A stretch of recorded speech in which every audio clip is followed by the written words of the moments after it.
ओम अज्ञानतिमिरान्धस्य ज्ञानञ्जनशलाकाय चक्षुरुन्मीलितं येन तस्मै श्रीगुरवे नमः। वाञ्छाकल्पतरुभ्यश्च कृपासिन्धुभ्येव च पतितानां पावनेभ्यो वैष्णवेभ्यो नमो नमः। जय श्री कृष्ण चैतन्य प्रभु नित्यानंद श्री अद्वैत गदाधर शिवासादि गौर भक्तवृंद। हरे कृष्ण कृष्ण कृष्ण हरे हरे, हरे राम राम राम हरे हरे।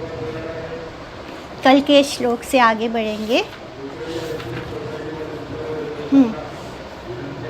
अहोवता स्वपचोतो गरियान यज्जी वाग्रो वर्तते नामा तुभ्यं तेपुस्तपस्ते जुहुवु स्नसस नूरार्या ब्राह्मणुचूर्णां रिनंति येते।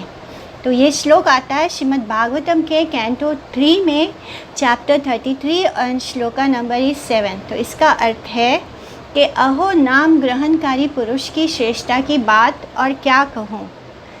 जिसकी जीवा पर आपका नाम एक बार भी उच्चारित होता है वह चांडाल कुल में आविर्भूत होने पर भी इस नाम उच्चारण के कारण ही पूज्यतम है। उसकी व्यवहारिक ब्राह्मणता तो पहले ही सिद्ध हो चुकी है, यानी वो ऑलरेडी ब्राह्मण है। इसका कारण क्या है कि वह अपने पूर्व जन्मों में ही सब प्रकार की तपस्या, सब प्रकार के यज्ञ, सभी तीर्थों में स्नान, सभी वेदों का अध्ययन और सदाचार का पालन आदि ब्राह्मण के जो अधिकारों चित्त समस्त व्यवहारिक कृत्यों को संपन्न करके अभी इस जन्म में नाम ग्रहण कर रहा है।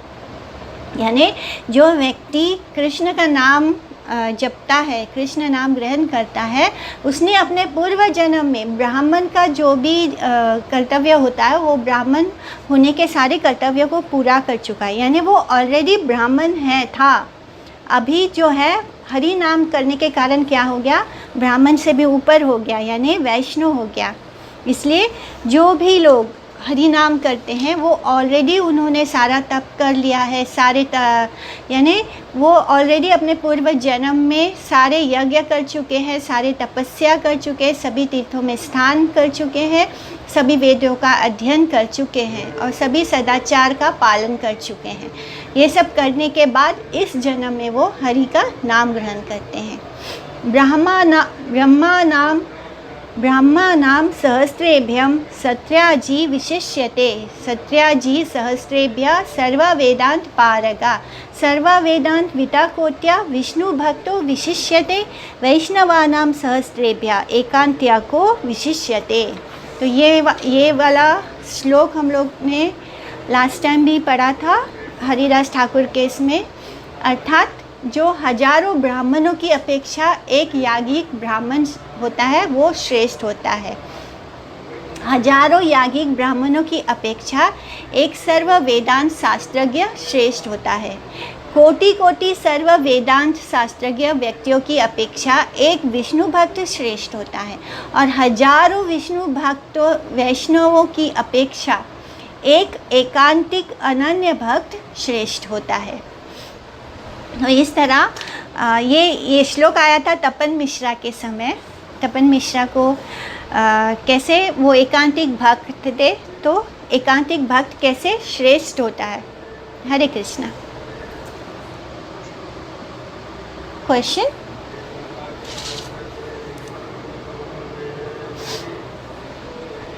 तो इस तरह एक शुद्ध वैष्णव भक्त कितना श्रेष्ठ होता है, जिसको हम एकांतिक भक्त कहते हैं। यानी ऐसे बहुत सारे विष्णु भक्त मिल जाएंगे जिनको हम वैष्णव कहते हैं, जो भगवान की भक्ति करते हैं, लेकिन साथ में उनके अंदर अन्य अभिलाषा भी होती है।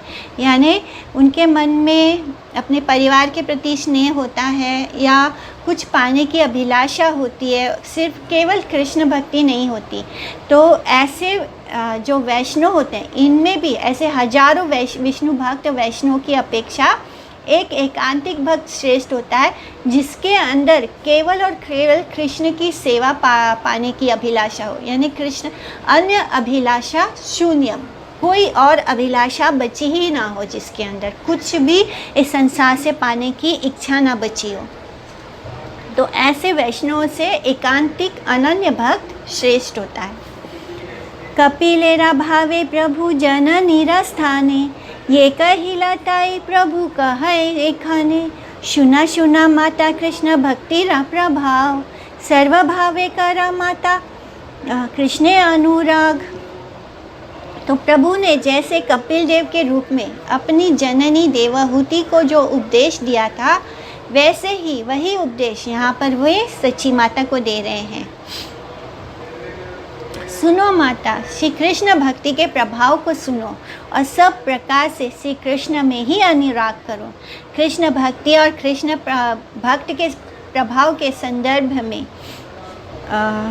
भागवतम के कैंटो 3 में आता है, chapter 26 from shloka number 33 to 44, जिसमें माता देवहूति के प्रति भगवान कपिल देव की उक्ति आती है, दृष्टव्य है। कृष्ण सेवकेरा माता कभू नाही नाश, काल चक्र दाराए देखिया कृष्णदास, गर्भवासे यता दुख जन्मे व मरने, कृष्णेरा सेवक माता की छुई न जाने। तो हे माता, श्री कृष्ण के सेवक का कभी नाश नहीं होता है। श्री कृष्ण दास को देखकर काल चक्र भी डरता है। गर्भवास में एवं जन्म और मरण के समय जीव को जितना भी दुख होता है, कष्ट होता है, हे माता, श्री कृष्ण सेवक को उसका कुछ भी अनुभव नहीं होता। जो भगवान कृष्ण का दास होता है, उनका सेवक होता है, जो भक्त होता है, नॉर्मली माता के गर्भ में बहुत कष्ट होता है शिशु को, लेकिन कृष्ण दास को कोई कष्ट नहीं होता।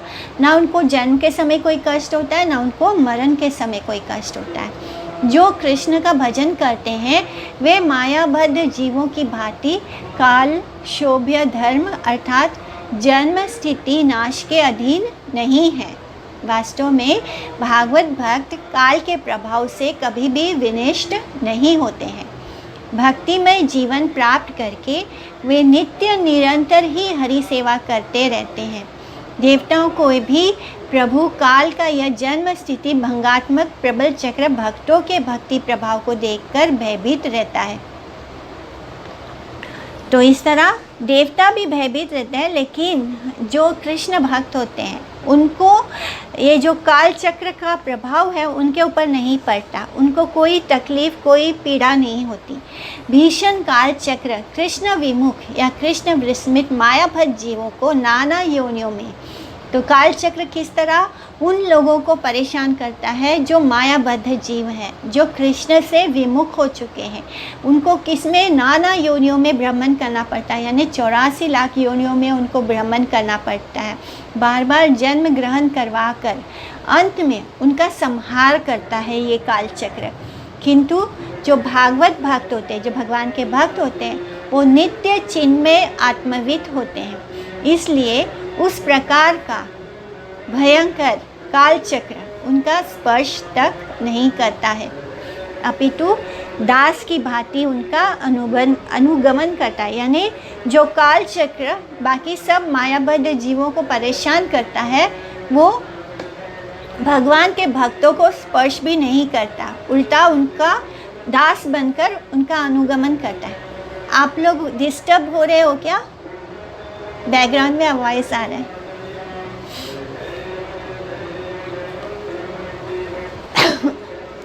ज्ञान वैराग्य युक्तेन भक्ति योगेन योगिना क्षेमाय पादमूलम में प्रविशन्त्या कुतो भयम। इस जगत में कृष्ण विमुख और कृष्ण विस्मृत जीव जन्म स्थिति और मरण की श्रृंखला में आबद्ध होकर माता की कोख में वास के समय विभिन्न प्रकार की यंत्रणाएं तकलीफ पीड़ा भोगते हैं। किंतु भगवत भक्त भगवान के भक्त माता के पेट में अवस्थान के समय किसी भी घृणा अथवा क्लेश आदि का अनुभव नहीं करते हैं, परंतु भगवान की इच्छा से प्रपंच में आगमन करने से पहले भी वे गर्भवास के क्लेश आदि से उदासीन रहते हैं और उस समय भी वे भगवान की सेवा ही करते रहते हैं। यानी जो भगवान के शुद्ध भक्त होते हैं वो बाकी के जीवों का उद्धार करने के लिए आते हैं इस संसार में, इसलिए उनको माता के गर्भवास में भी कोई क्लेश नहीं होता है। उनको कोई क्लेश का अनुभव ही नहीं होता है, क्योंकि वो उस समय भी भगवान की सेवा में होते हैं। इसके फलस्वरूप भागवत भक्त किसी भी अवस्था में जन्म मरण के किसी भी प्रकार की दुख आदि का अनुभव नहीं करते हैं। सर्वदा ही वे कृष्ण सेवानंद में निमग्न रहते हैं। माता कयाधु, जो प्रहलाद महाराज की माता है, माता कयाधु के गर्भ में अवस्थान के समय महाभागवत श्री प्रहलाद का अनुसरण कृष्ण स्मरण इस विषय में एक ज्वलंत दृष्टांत है। प्रहलाद महाराज तब तक उनकी माता के गर्भ में थे जब तक कि उनके पिता जो हैं वो तप कर रहे थे, वो बहुत कठोर तप कर रहे थे। जब कयाधु जो है वो अकेले थी महल में, और फिर बाकी के देवी देवताओं ने, जो देवताएं हैं, उन्होंने वहाँ पर हमला कर दिया था, क्योंकि उस वक्त जो हिरण्यकशिपु है वो महल में नहीं था। इसलिए कयाधु की रक्षा श्री नारद मुनि ने करी थी, और फिर नारद मुनि उनको अपने आश्रम में ले गए थे। और कितने हजारों साल तक हिरण्यकशिपु जो तप कर रहा था, उतना समय तक प्रहलाद महाराज जो है कयाधु माता के गर्भ में ही थे, क्योंकि वो उनको तब तक जन्म नहीं देना चाहती थी जब तक कि उसके पिता तप करके वापस ना आ जाएं। तो इतने सालों तक इतने हज़ारों सालों तक माता के गर्भ में रहने के बाद भी प्रहलाद महाराज को उस गर्भवास का कोई पीड़ा नहीं हुआ, क्योंकि वो हर समय भगवान के नाम में ही निमग्न थे। जगत तेरा पिता कृष्ण ये ना भजे बाप, पितृद्रोही पातकीरा जन्म जन्म ताप, चित्त दिया शुना माता जीवेरा ये गति, कृष्ण न भजिले पाए यते का दुर्गति, मरिया मरिया पुनः पाया गर्भवास, सर्व अंगे हया पूर्व पापेरा प्रकाश, कटु अन्न लवन जननी यत खाए, अंगे गिया लागे तार महामोह पाए, मांसमय अंग कृमि कुले बेड़ी खाए, घुचाई ते नाही शक्ति मराए ज्वालाए, नड़ी ते ना पाड़े तप्त पंजरेरा माझे, तबे प्राण रहे भवितव्य तारा काजे।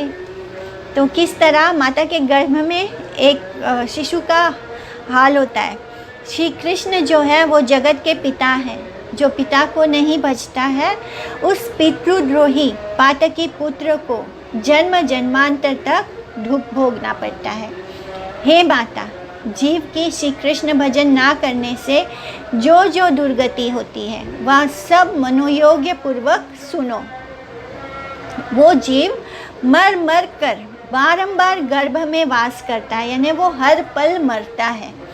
माता के गर्भ में रहता है जब जीव, तो वो हर क्षण हर पल मर रहा होता है।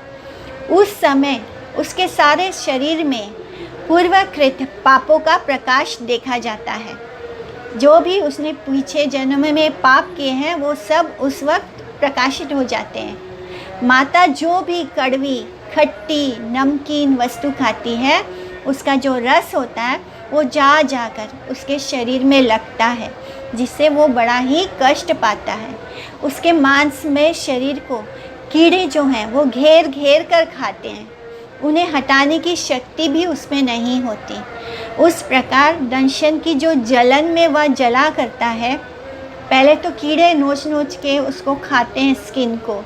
बच्चा जब माता के गर्भ में होता है, उसके बाद माता जो कड़वी, खट्टी, नमकीन चीज़ें खाती है, उसके कारण जो उसका रस निकलता है, उससे स्किन के अंदर जब थोड़ी सी कट जाता है हाथ में, तो इवन अगर सोप वाटर भी लग जाता है तो कैसे जोर से जलता है। कोई भी चीज़ लगती है, नमक लगता है, मिर्च लगती है, अगर हमारी उंगली कट गई हो तो उस पर अगर कुछ भी ये सब चीज़ें लगती है तो कितने जलन होती है। तो बच्चा तो अपने आप को उसको काट के मतलब कीड़े उसको काट के ये कर रहे हैं, उसके बाद ये सारी चीज़ें माता खाती है और फिर उसको वो जलन होती है, वो जलन को उसको सहना पड़ता है, क्योंकि वो हाथ पैर भी नहीं हिला सकता, उसको मल भी नहीं सकता, कुछ नहीं कर सकता, और फिर वो बड़ा ही कष्ट पाता है। उसके उसको बहुत ही जलन होती है और वो इस दंशन में जला करता है। गर्भ जो है गर्भ के पिंजरे के भीतर पड़ा हुआ, वो हिल डुल भी नहीं सकता है। फिर भी जो उसके प्राण बचे रहते हैं वह केवल प्रारब्ध भोग के लिए है। यानी इतना सब कष्ट सहने के बाद भी अगर वो जिंदा रहता है तो वो इसलिए रहता है क्योंकि उसको अपना प्रारब्ध भोगना बाकी है अभी। तो इतनी पीड़ा होती है माता के गर्भ में। कृष्ण से ही चेतन जीव जगत और अचेतन जड़ जगत उत्पन्न होता है। इसलिए कृष्ण ही समस्त विश्व के एकमात्र जनक पिता हैं। जिस प्रकार कृतज्ञ पुत्र द्वारा पिता का अनुगत्य और पूजन ही एकमात्र धर्म या कर्तव्य कर्म है, उसी प्रकार प्रत्येक जीव को विशेषतः मनुष्य का समस्त विश्व वर्ग के मूल जनक अर्थात आकार चेतन श्री कृष्ण के पाद पद्मों का ही नित्य काल अनुगत्य के साथ भजन करना कर्तव्य है। जो जीव अपने स्वरूप ज्ञान से वंचित होकर सर्वलोक पितामह पद्म योनि ब्रह्मा के भी जनक मूल नारायण कृष्ण के प्रति भक्ति रहित होते हैं, वे ही सब अकृतज्ञ पुत्र तुल्य जीव नाना प्रकार की संसार क्लेशों को प्राप्त करते हैं। माने जो जीव आत्मा अपने पिता के साथ, यानी कृष्ण जो है वो हम सबके पिता है। अगर हम अपने जो पुत्र होता है वो अगर अपने पिता का पालन नहीं करता, उनका अनुगत्य नहीं करता, उनको फॉलो नहीं करता, उनका पूजन नहीं करता, तो वो क्या है, वो अकृतज्ञ होता है अपने पिता के साथ। और ऐसे जो बच्चे होते हैं जो अपने पिता को नहीं मानते, अपने पिता के को फॉलो नहीं करते, उनका क्या होता है, उनको अलग अलग तरह के क्लेश जो हैं वो उनको भोगना पड़ता है। ऐसे सब अकृतज्ञ पुत्र तुल्य जीव नाना प्रकार के संसार क्लेशों को प्राप्त करते हैं। इस तरह तो जो लोग अपने पिता को नहीं फॉलो करते उनको क्या कहा गया है, अकृतज्ञ कहा गया है। यानी जिसने हमको बनाया, जिसने सारे समस्त संसार को बनाया, जड़ को चेतन को चेतन को बनाया है, वो सारे बनाने वाले हमारे पिता, अगर हम उनको नहीं फॉलो करते तो हम तरह तरह के कष्ट पाते हैं। आदि बहुत 3 प्रकार के जो ताप है उनकी व्यवस्था की गई है। किस लिए?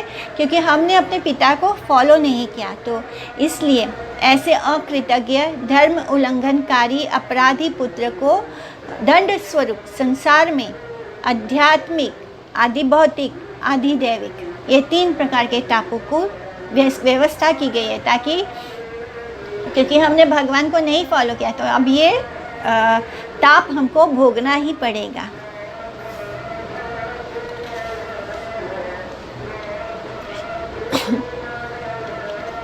कृष्ण भजनहीन जीव की दुर्गति, चैतन्य चरितामृत मध्य का।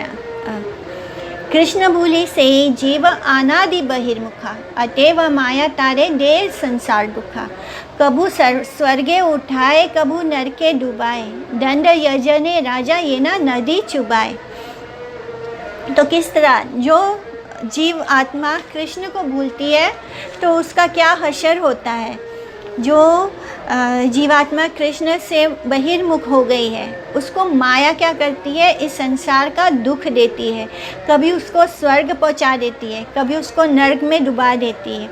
इस तरह जैसे राजा किसी कैदी को सजा देता है नदी में डुबा डुबा के, ठीक इसी तरह ये जो हम जिसको स्वर्ग समझते हैं वो स्वर्ग नहीं है, वो बिल्कुल वैसा ही है जैसे एक राजा अपने किसी कैदी को सजा देता है, या किसी ने कोई गलत काम किया है तो राजा कैसे उसको सजा देता है, नदी में डुबा डुबा के, जैसे उसको नदी में डुबाया जाता है, फिर कुछ देर उसको नदी में डुबा के उसको ऊपर लेकर आते हैं, ऊपर उठाते हैं, तो क्या होता है, वो थोड़ी देर के लिए सांस ले पाता है। तो जब उसके अंदर सांस जाती है तो क्या लगता है कि उसके लिए वही सुख होता है। इसी तरह हम लोग को कुछ अच्छे कर्मों का फल प्राप्त करने के लिए हमको स्वर्ग पहुंचा दिया जाता है, तो हम सोचते हैं यही सुख है, बट ये सुख नहीं है, वो क्षणिक सुख है। दोबारा उसको दंड दिया जाता है, दोबारा उसको पानी में डुबाया जाता है। तो इसी तरह हम कभी स्वर्ग में जाते हैं, कभी नरक में जाते हैं, लेकिन दोनों ही हमारे लिए सजा के समान होते हैं।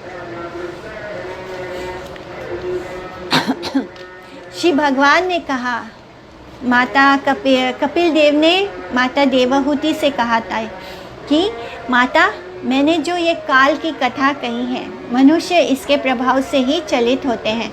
जैसे मेघ समूह वायु के द्वारा विचलित होकर भी वायु के पराक्रम को नहीं जान सकते, उसी प्रकार मनुष्य जो है इस बलवान काल की असीम विक्रम को नहीं जान पाता। यानी जो वायु होता है वो बहुत ही प्रबल होता है, बहुत ही उसके अंदर पावर होता है कि जो बादल होता है, जो मेघ होता है, उसको वो अपने साथ बहा के ले जाता है। लेकिन फिर भी मेघ जो है वो वायु के पराक्रम को नहीं समझ सकता। इसी प्रकार काल जो होता है वो बहुत बलवान होता है, हमारे साथ कुछ भी करने का सामर्थ्य होता है इस काल में, लेकिन मनुष्य जो है वो अपने क्षणिक सुख के कारण उस काल का जो असीम प्रभाव है, उसका जो बल है, उसको नहीं जान पाता। मनुष्य सुख की अभिलाषा में क्या क्या जिस आवश्यक वस्तु को बहुत ही कष्ट से प्राप्त करता है, जो काल होता है, शक्तिमान काल, वो क्या करता है, उसके इकट्ठा किए हुए वस्तु समूह को विनष्ट कर देता है। इसका एक उदाहरण तो अभी हम देख सकते हैं। हिमाचल प्रदेश में किस तरह जब बादल फटा तो क्या हुआ, पूरा का पूरा शहर ही मतलब बह गया। यानी मनुष्यों ने एक पूरा शहर बसाया, पूरा सब कुछ इकट्ठा किया, बहुत अच्छे से लाइफ चल रही थी, और अचानक एक दिन जो शक्तिमान काल है उसने क्या किया, सब कुछ एक ही क्षण में, एक ही पल में सब कुछ ख़त्म हो गया। तो ये होता है काल की शक्ति। मंदमती जीव मोहवश होकर काल त्रादि के साथ अनित्य देह, यानी ये जो हमारा अनित्य देह है, गेह यानी घर है, क्षेत्र है और धन आदि को हम क्या करते हैं, नित्य मान लेते हैं। चाहे हम लोग कितना भी ये शास्त्रों से पढ़कर ये कितना भी हम लोग जान लें कि जो हमारा बॉडी है वो अनित्य है, टेम्पररी है, जो कुछ भी हम लोग इकट्ठा करते हैं इस बॉडी में आकर वो सब कुछ टेम्पररी होता है। हमारा लैंड, हमारा घर, हमारा परिवार, हमारी प्रॉपर्टी सब अनित्य है, सब टेम्पररी है। पर ये बात अंदर सिंक नहीं होती है, हम लोग नहीं समझ पाते हैं कि ये सब कुछ टेम्पररी है। हम लोग क्यों इतना कष्ट करके इसको बनाने में लगे हुए हैं, और इस सब को हम लोग क्या मानते हैं कि ये इटर्नल है, ये हमेशा रहने वाला है, जबकि ये हमेशा रहने का चीज़ है ही नहीं। इसलिए उन सब वस्तुओं के नष्ट होने पर क्या होता है, शोक में निमग्न हो जाता है, क्योंकि हमने अनित्य चीज़ों को नित्य मान लिया, इटर्नल मान लिया, और उसको इकट्ठा करने में लग जाते हैं। अच्छी अच्छी प्रॉपर्टीज़ खरीदने लगते हैं, महंगी महंगी गाड़ियाँ खरीदते हैं, मतलब हम अपना संसार बसाते हैं इस संसार में आकर जो अनित्य है। अनित्य चीज़ों से अनित्य संसार को बसाते हैं और उसको नित्य मान लेते हैं। इससे क्या होता है, जब वो अनित्य वस्तु, क्योंकि वो अनित्य है, टेम्पररी है, उसका तो ख़त्म होना ही था, और जब वो ख़त्म होता है तब हम शोक में डूब जाते हैं। इस संसार में सब जीव जिस योनि में परिभ्रमण करते हैं वे उस योनि में ही आनंद मानने लगते हैं। यानी हमको किसी भी योनि में डाल दिया जाए, हम उस योनि में जाकर आनंद प्राप्त करते हैं। हमको एहसास ही नहीं होता है कि वो दुख देने वाला है। जैसे सुअर होता है, सुअर जो होता है वो स्टूल खाकर, वो गंदगी खाकर उसमें ही आनंद महसूस करता है, उसको जरा भी नहीं लगता कि वो गंदगी में है। तो इसी तरह जब हम मनुष्य योनि में आते हैं तब हम देख पाते हैं कि वो ऐसे जो कीड़े मकोड़े हैं वो लोग कैसे जी रहे हैं, वो कितना गंदगी खा रहे हैं, तब हमको एहसास होता है कि वो जीवन गंदा है। लेकिन अगर हम उस योनि में हैं तो हमको उसी चीज़ में आनंद प्राप्त होता है। ये ही माया की माया है। तो इस तरह इससे भी वो क्या होता है, तनिक भी उसके अंदर विरक्त आता ही नहीं, क्योंकि वो उस चीज़ में आनंद पा रहा है। दैव माया विमोहित पुरुष नरक योनि प्राप्त करने से भी नरक योग्य आहार आदि से संतुष्ट रहते हैं, और इसके कारण उस नारकीय शरीर को भी छोड़ना नहीं चाहते। यानी उस गंदगी में ही इतना आनंद प्राप्त होता है कि उस शरीर को नहीं छोड़ना चाहते, उसमें ही खो जाते हैं। तो ये भगवान ने इस तरह अपनी माया को रचा है कि हमें सब भुला देती है, माया हमको भुला देती है कि हमारे लास्ट बॉडी में हमने क्या किया क्या नहीं किया। हमको उस गंदे वो शरीर, वो नीच योनि भी प्राप्त होती है। तो उसमें जो नरक जैसा जो जीवन हम जी रहे होते हैं, उसमें भी हम इतना आनंद महसूस करते हैं कि उस देह को नहीं छोड़ना चाहते। वे व्यक्ति अपने शरीर को, अपनी स्त्री, अपनी वाइफ को, अपने पुत्र को, अपने घर को, अपने पशु को, धन को, पुराने ज़माने में क्या होता था, जो पशु, जब पशु बोलते हैं तो घोड़े वगैरह होते हैं, तो इसी तरह इस अभी के संदर्भ में बोलेंगे तो हमारे पास गाड़ी वगैरह होती है। तो इस तरह जो घर है, पशु है, धन है, बंधु बांधव हैं, हमारे रिश्तेदार हैं, इनमें हम अपने नाना मनोरथ, हमारी नाना इच्छाओं को उनसे बांध लेते हैं, और उसमें ही हम अपने आप को धन्य धन्य मानते हैं। जैसे कि अभी गणेश उत्सव हो रहा है, तो जब भी कोई किसी देवी देवता का भजन करता है तो उसमें उनकी भक्ति नहीं होती है। गणेश जी से जाकर सब लोग मटेरियल चीज़ें ही मांगते हैं, उनसे मटेरियल विघ्न दूर करना है। यानी हम ये नहीं मांगते गणेश जी से कि हमारे भक्ति मार्ग में आने वाले विघ्न दूर हो और हम निर्विघ्न होकर कृष्ण को प्राप्त कर सकें। ये चीज़ें हम गणेश जी से नहीं मांगते। हम उनसे धन और संपदा मांगते हैं जो अनित्य है, और उसको अनित्य शरीर में रहकर भोगना चाहते हैं इटर्नली। यानी हम जो सुख भोगना चाहते हैं उसको इटर्नली भोगना चाहते हैं मटेरियल चीज़ों से, मटेरियल बॉडी में रहकर, जो कि कभी भी पॉसिबल नहीं है। तो यही हमारा एग्ज़ाम्पल, मतलब हमारे लाइफ में आमने सामने हमको एग्ज़ाम्पल्स मिल रहे हैं। तो इस तरह हम अपनी नाना इच्छाएं करते हैं, मनोरथ करते हैं, मनोकामनाएं करते हैं। हमारी सारी मनोकामनाएं मटेरियल बॉडी से रिलेटेड होती हैं, क्योंकि हम कभी भी जब हम भगवान की सेवा करते हैं तो हमारी मटेरियल इच्छाएं ख़त्म हो जाती हैं। उसी को कहते हैं एकांतिक भक्ति, जब मटेरियल कोई इच्छा ही ना बचे। अभी हम कृष्ण भक्त तो हैं, हम अपने आप को वैष्णव भी बोल लेते हैं, लेकिन मटेरियल इच्छाएं बाकी हैं, अभी मनोरथ बाकी है अभी। तो तब तक ऐसे वैष्णव को एकांतिक भक्त नहीं कहा जाता। जब ये मटेरियल इच्छाएं पूरी तरह छोड़ देती हैं, केवल और केवल कृष्ण की सेवा ही रह जाती है मन में, उसको एकांतिक भक्त कहते हैं। लेकिन जो मोस्ट ऑफ द पीपल क्या है, वो अपने देह का सुख भोगना चाहते हैं, अपने वाइफ से, अपने पुत्र से, अपने घर परिवार बंधु बांधवों के साथ उनकी ढेर सारी इच्छाएं होती हैं। इनमें ही जीकर हम अपने आप को कृतार्थ मानते हैं। अगर हमारी सब इच्छाएं पूरी हो रही है तो मतलब हम बहुत ही सौभाग्यशाली हैं। इन कुटुंब आदि के पोषण की चिंता में वो मूढ़ व्यक्ति पैरों से लेकर सर तक निरंतर दग्धीभूत होता रहता है। इसी कारण वो नाना प्रकार के पाप आचरण में भी प्रवृत्त रहता है।